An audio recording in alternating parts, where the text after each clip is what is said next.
Hey, c'est Logan et je te propose un petit récap de ce qui s'est passé cette semaine dans la pop culture. Bienvenue dans Pop Actu.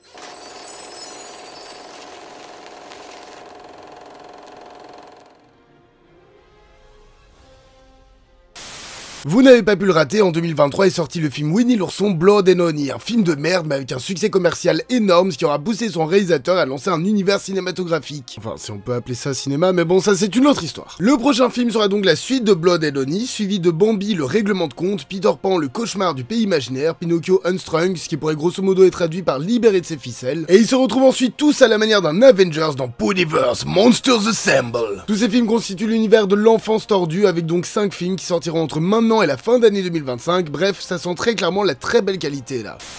Ce 19 mars est sorti un gros document PDF où l'artiste Darius Alas lance une poursuite judiciaire contre la Walt Disney Company et Marvel Studios pour plagiat. Darius Alas est un graphiste qui a sorti il y a quelques années ce dessin. En 2022, Marvel commence la promotion de son film Werewolf by Night et dévoile 7 affiches. Pour l'artiste, ça ne fait pas de doute, Marvel vient de copier son dessin pour leur affiche en ne lui donnant aucun crédit. Si la demande de son avocat fait preuve d'une poursuite, un procès commencera et l'artiste demande un dédommagement financier encore inconnu. Cela dépendra surtout de si le jury trouve que l'affiche est un plagiat ou non. Personnellement, je trouve qu'il y a des similitudes légères, mais parler de plagiat c'est peut-être fort.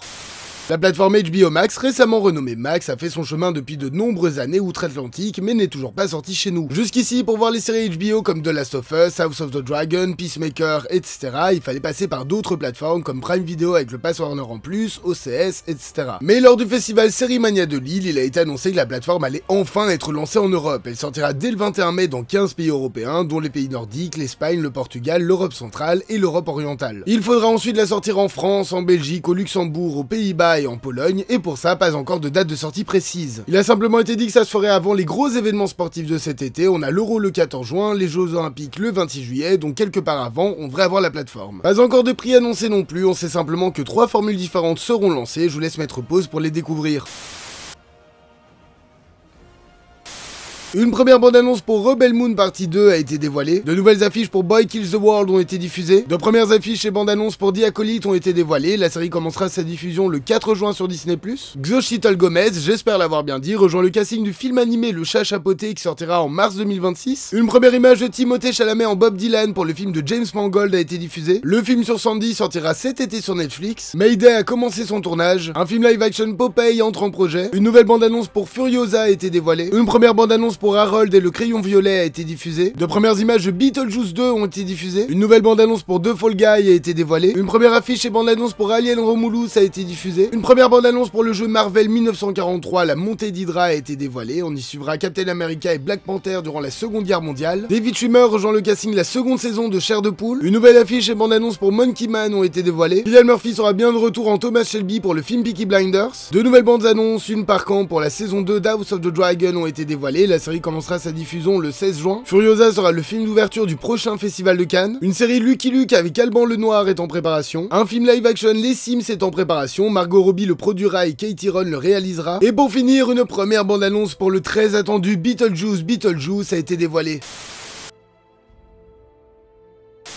On suit Julien, un jeune professeur dévoué dans un collège. En voulant faire les choses bien, il va prendre quelques élèves sous son aile, dont la jeune et timide Leslie. Mais il va mal s'y prendre et les élèves vont vite comprendre autre chose, accusant le professeur d'autres idées et d'harcèlement. Un seul mot d'ordre venant de la direction, pas de vague. Encore un drame français comme on les aime, qui sortira ce 27 mars en France, une semaine plus tard en Belgique, mais qui n'a pas encore de date en Suisse.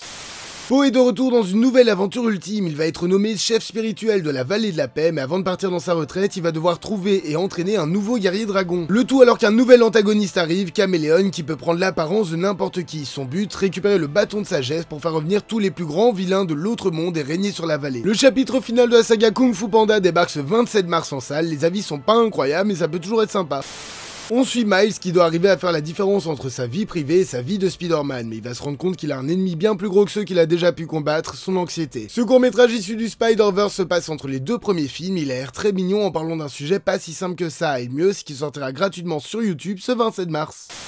Et voilà, ce 78e épisode de Pop Actu est maintenant terminé, merci de l'avoir suivi jusqu'au bout. N'hésitez pas une fois de plus à liker, commenter, partager et vous abonner, ce sont les plus grands soutiens pour la chaîne. Moi je vous dis à la semaine prochaine, passez une belle soirée.